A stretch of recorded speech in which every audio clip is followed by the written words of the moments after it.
Hello नमस्कार जय श्री राम साथियों, आप सभी साथियों का हमारे यूट्यूब चैनल में स्वागत वंदन आभार।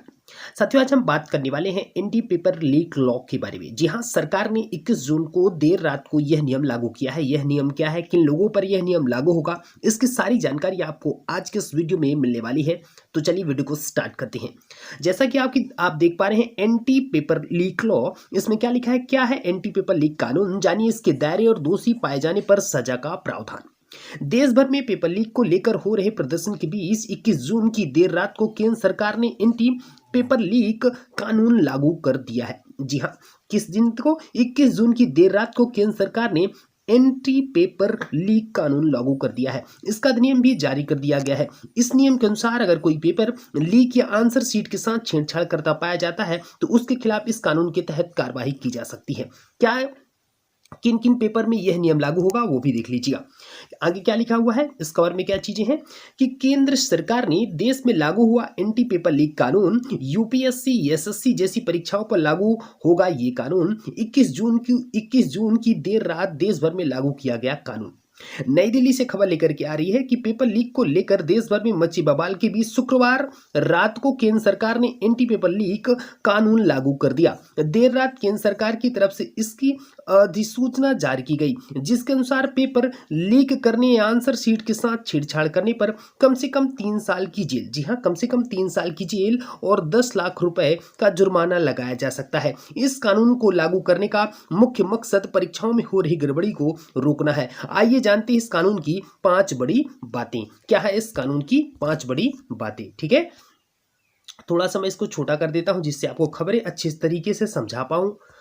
तो ये देखिए क्या जानकारी, इसकी 5 बड़ी बातें क्या है एंटी पेपर लीक कानून क्या है। तो प्रतियोगी परीक्षाओं में हो रही गड़बड़ियों को रोकने के लिए केंद्र सरकार इस लोक परीक्षा यानी अनुचित साधनों की रोकथाम के लिए, किसके लिए, अनुचित साधनों की रोकथाम के लिए अधिनियम 2024 को 5 फरवरी को लोकसभा में पेश किया था। यह अधिनियम कब पेश किया गया था, 5 फरवरी 2024 को पेश किया गया था।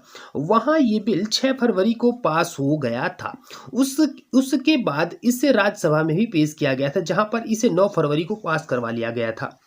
दोनों सदनों से पास होने के बाद इस विधेयक को 13 फरवरी राष्ट्रपति द्रौपदी मुर्मू ने मंजूरी दे दी थी। फरवरी में मंजूरी मिलने के बाद केंद्र सरकार ने इसे एंटी पेपर लीक कानून को 21 जून की रात को देश भर में लागू कर दिया है।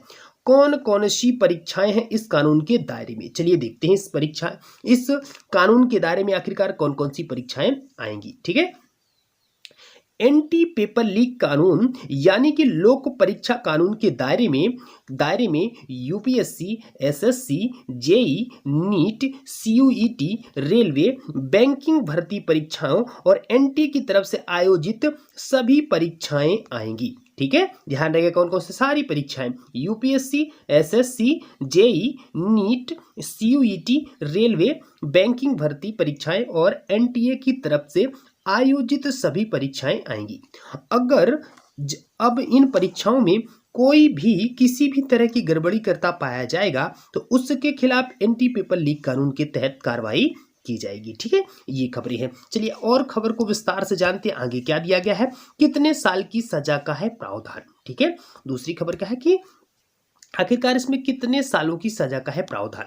सार्वजनिक परीक्षाओं में ज्यादा पारदर्शिता लाने, परीक्षा में गड़बड़ी कराने वाले पर नकेल कसने के लिए लोक परीक्षा कानून 2024 काफी मदद करेगा। इस कानून के तहत पेपर लीक करने या अनुचित साधन का इस्तेमाल करने पर कम से कम 3 साल की सजा और 10 लाख रुपए का जुर्माना लगाने का प्रावधान है। इसके साथ ही इस परीक्षा संचालन के लिए नियुक्त सर्विस प्रोवाइडर के दोषी पाए जाने पर 1 करोड़ रुपए तक का जुर्माना लगाया जा सकता है, ठीक है। किन लोगों को, नियुक्त सर्विस प्रोवाइडर के दोषी पाए जाने पर 1 करोड़ रुपए तक का जुर्माना लगाया जा सकता है। आगे क्या है खबर कि परीक्षार्थी कानून के दायरे में नहीं है। जी हाँ, इस पर नए एंटी पेपर लीक कानून के कुछ दायरे भी हैं। आखिरकार इसके दायरे में कौन कौन से लोग आएंगे, कौन से लोग नहीं आएंगे वो भी जान लीजिए। जिसके अनुसार प्रतिस्पर्धी परीक्षाओं में शामिल होने वाले युवा विद्यार्थी इस कानून के दायरे में नहीं है। जब संसद में इस बिल को पेश किया गया था तो उस वक्त केंद्रीय मंत्री जितेंद्र सिंह ने कहा था कि इस कानून का उद्देश्य केवल धांधली करके युवाओं के भविष्य से खिलवाड़ करने वालों को रोकना है। ठीक है, किन लोगों को रोकना है? जो इस कानून का उद्देश्य केवल धांधली करके युवाओं के भविष्य से खिलवाड़ करने वालों को रोकना है। परीक्षार्थियों को इस एंटी पेपर लीक कानून के दायरे से बाहर रखा गया है। जो भी विद्यार्थी इस परीक्षा को कोई भी परीक्षा दे रहे हैं उनको इस कानून से बाहर रखा गया है। ठीक है, उनको कोई सजा जैसी चीजें नहीं होगी। जो इनमें धांधली करेंगे उन लोगों को ये चीजें होंगी। ठीक है, आगे देखते हैं आगे क्या बताएगी ये चीजें। आगे क्या लिखा है कि क्या है इस कानून का अहम पहलू। आखिरकार इस कानून का अहम पहलू क्या कहता है? तो इस एंटी पेपर लीक कानून में एक high level national technical committee बनाने की मांग की गई है।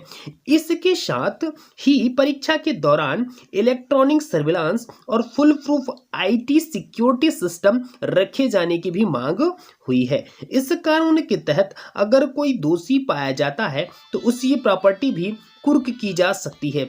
इस कानून का सबसे अहम पहलू कंप्यूटर से होने वाली परीक्षाओं को सुरक्षित करवाना है। तो साथियों, ये था एंटी पेपर लीक कानून जिसकी हमने आज विस्तार से चर्चा की। क्या है यह कानून, कौन कौन से लोग इसके दायरे में आते हैं, क्या होती हैं इसकी आगे की चीजें, ये सारी जानकारी आपको हमने इस वीडियो में दे दी है। तो साथियों, यदि आज की हमारी ये वीडियो आपको अच्छी लगी हो तो हमारे चैनल को लाइक और सब्सक्राइब जरूर करिएगा। और यहाँ तक वीडियो देखने के लिए आप सभी साथियों का तहे दिल से आभार और धन्यवाद। जय जय श्री राम।